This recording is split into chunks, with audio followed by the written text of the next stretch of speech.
Welcome back, my dear friends, to the universe, to another video that is sort of a vlog video where I talk about some topics that are a little bit more personal than what I talk about in my other videos.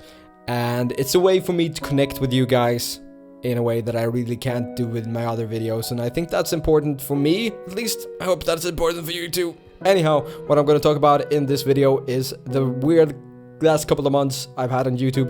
A bit about how YouTube works and search optimization in general. A bit about anxiety, and that is a big part of my life.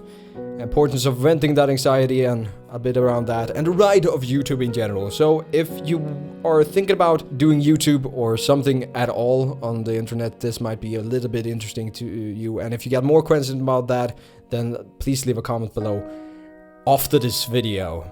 Alright, you need to know what I said in this video. Anyhow, after the first topic.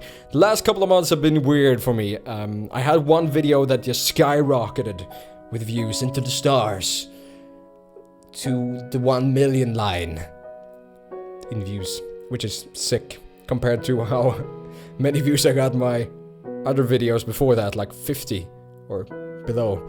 So that was very interesting and very exciting for me. And it's affected me in many different ways, which has been very interesting. But I think that video is sort of the result of me trying to get better at being able to use the technical aspects of YouTube and search engines in general. Alright? So YouTube, when you search for a video, is a lot about how that video is optimized. So if you want to do a video about gaming and want that to be seen by the right people, you can't really name it the best 100 tips for gardening, okay? That's just not how it works. That's very simplified how the whole system works, but it's a big science of how to be able to optimize your videos in order to get them high up in the search results. And that's something that I think most people that want to be able to do this more than just on a hobby level over an extended period of time need to be able to master in one way or another. If you don't want to spend tons of money on advertising, or if you don't want to do 1 million collaborations, or if you don't want to spam your channel on 50 million forums or on other people's channels in comments. That seems to be a very common and popular practice for some reason. I don't really know why. I can't say that I haven't done it. I did it in the beginning of my channel. I can say that much, but it doesn't work too well. So yeah, I've been watching and hearing other YouTubers talk about this and how they got their channel to where they want it to be. And some channels just work at it for like 3 to 5 years and they get a steady growth. And one day they are at the point, hopefully, where they want to be. And some channels get that huge video where they just skyrocketed. And they actually might be able to keep that level going after that. Or maybe not the same level as the first huge video that they released. And I think personally I'm sort of getting there. I'm sort of getting a grasp of how all this works. And it's an interesting system, and if you want to talk more about that, then we can do that in the comments below. But that entire ride and trying to control this is something that gives me tons of anxiety. I have a big issue when it comes to control. When I feel like there's many things or aspects in my life that I can't control, then I get a lot of anxiety.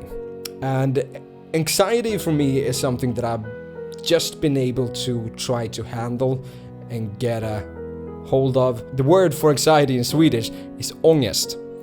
And that word, or anxiety in general, just, for me before, that word meant like, if you do a bad thing, then you get anxiety over that. And that was that.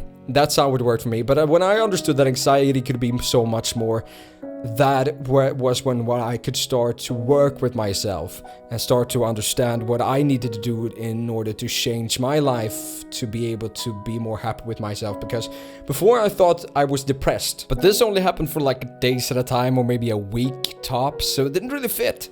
So my conclusion was that I just have very bad anxiety issues. I get panic attacks because of anxiety every once in a while. Not too often, but it happens. Once you're able to label that and why you are as you are, I think it's way easier to be able to control that and work from that and get somewhere. And I think anxiety is very, very common nowadays, and something that a lot of people don't really work with and just let that anxiety control them instead. If you can vent that anxiety, that's the most important thing. And venting that anxiety most of the time may be just talking with someone. If you don't have someone that you can talk with, there's always therapists and psychologists and so on. When I grew up, it was a big taboo when it comes to sharing your emotions and being open, especially as a guy. And being able to vent your emotions as a guy is something that is very, I don't know, very frowned upon. At least it was when I was smaller or younger. I couldn't really vent my anxiety, and that was something that hurt me in the long run. Because I'm bad at doing it now because I couldn't do it when I was younger. I was like bottling up all that emotion and letting it out in bursts when I was younger, and that was something that I think scared a lot of people, and it just pushed them away instead of the opposites, which I think venting your emotions should be. Mental issues is a bit frowned upon, and that's the general feeling I've always got from how it is in Sweden. And it's sad, but it's just how the way it is. Like someone that has anxiety issues or has depression or something is just a person that I feel often is looked at as a person that doesn't function in the society or in some sort of business or something at all the way a normal, healthy sort of person would.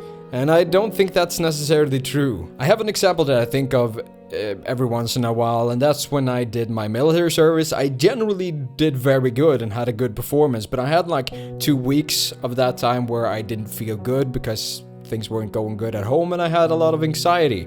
And stupidly enough, for me, I told that to my officer, and he gave me a worse grade because of it. And he didn't believe me to be, just because of that little period, he didn't believe me to be mentally stable enough to handle certain situations, even though I proved otherwise other times. And I'm pretty sure that if I hadn't acknowledged, in quotation mark, that weakness to him, there would never have been an issue and I would have gotten a better grade. But at the same time, being open about how I felt to my squad mates and my officer somehow made me work through that period a lot faster than I would have otherwise. So with that example, what I really want to say that even if sometimes bad things sort of can happen because you vent your emotions and tell people how you feel, that shouldn't outweigh the good stuff that most likely will come of it. And you should probably try to focus more on the good stuff than the bad stuff. I've learned that the hard way, and I'm still trying to learn that.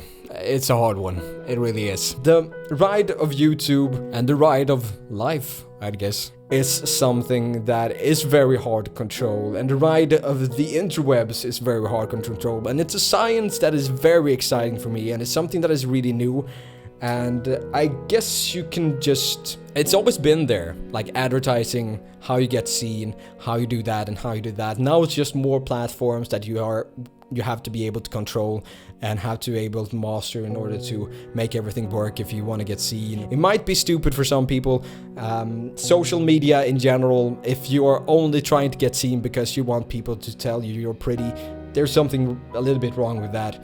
But if you're trying to do it because you love it and you're trying to, I don't know, not necessarily make a living out of it, but somewhere along that line, I think it becomes more acceptable, and it's very interesting, and it's science in itself, just as I said. And if you want to talk to me about anything really, and don't want to do it in a comment publicly down below, then you're more than welcome to do so in a private message here on YouTube, or on my Facebook Sagcom page, or on my Twitter. And I also want to add that don't try to add me on Steam, okay? I only have that for my personal friends and people that I do videos with and so on.